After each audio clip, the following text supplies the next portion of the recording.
मराठवाड्यामध्ये मोसंबीची माहेरघर म्हणून ओळख असणाऱ्या पैठण तालुक्यामधील पाचोड, आडूळ, बालानगर, दावरवाडी आणि कडेठाण शिवारामधील मोसंबी फळबागा आता संकटामध्ये सापडल्या आहेत। गेल्या 2 वर्षांपासून पाऊस कमी पडत असल्यामुळे पाण्याचा प्रश्न गंभीर झालाय।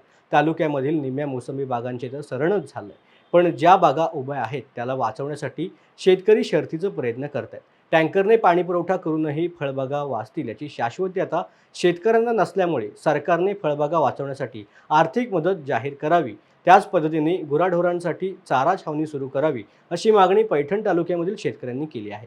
या संदर्भात शेतकऱ्यांशी संवाद साधलाय आमचे प्रतिनिधी संजय आहेर यांनी। छत्रपती संभाजीनगरसह मराठवाड्यामध्ये मात्र आता आसमानी संकटांना शेतकऱ्यांना सामना करताना आपल्याला दिसत आहे। एकूण जर पाहायला गेलं तर मागच्या वर्षापेक्षा ह्या वर्षी मात्र पावसाने दांडी मारल्यामुळं पिण्याच्या पाण्याचे संकट देखील शेतकऱ्यासमोर उभा राहिलेलं आहे। पैठणच्या धरणाचा साठा जर पाहायला गेलं तर आपण 17 ते 18% पाण्याचा साठा आहे। त्यामुळे येणाऱ्या काळामध्ये मात्र आता पिण्याच्या पाण्याचं जे शेतकऱ्यांना जे कालव्यातून पाणी सोडलं जाते ते देखील आता बंद करण्यात आलेलं आहे।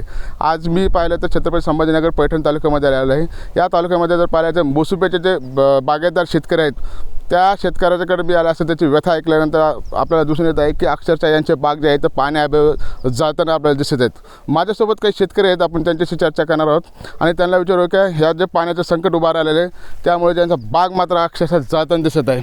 दादा मला सांगा, तुमचा अख्खा बाग जाताना दिसत आहे, पाण्याची टंचाई आहे, काय सांगाल तुम्ही? सांगा ना तुमच्या बागेचं काय झालं?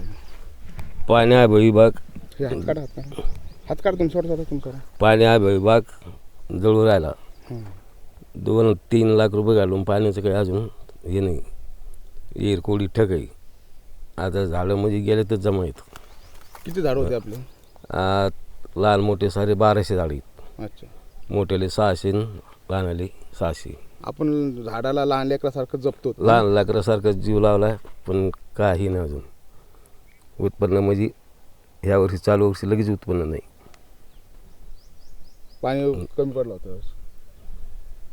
अच्छा दादा मला सांग की शेतकऱ्याच्या ह्या वर्षी देखील पाणी कमी असल्यामुळं बागायतदार असो की कोरडवा असो आता सगळ्या वर्षी एक संकट निर्माण झालेलं आहे। हो, खूप मोठं संकट आहे। पाऊस नाही, काही नाही, 1-2 पाऊस झालेले फक्त, त्याच्यामुळे पूर्ण मोसंबी असे वाळून चाललेली आहे। पाऊस नाही पडानी, काही नाही, याच्यामुळे दुष्काळ, सरकारने दुष्काळ निधी द्यावा शेतकऱ्याला। मोठं नुकसान आहे शेतकऱ्याचं, खूप मोठं नुकसान आहे।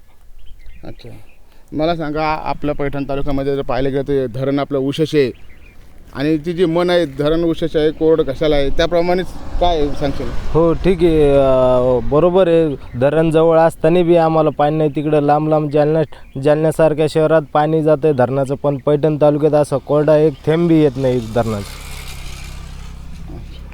जर आपण जर पाहायला गेलं तर पैठण तालुक्यातील एवढं मोठं जे धरण आहे, मातेचा बांधारा आहे मोठा, मात्र इथल्या शेतकऱ्यांना त्याचा कोणताही उपयोग होत नाही, कारण इथून पाणी पाहायला दुसऱ्या जिल्ह्यामध्ये जातं।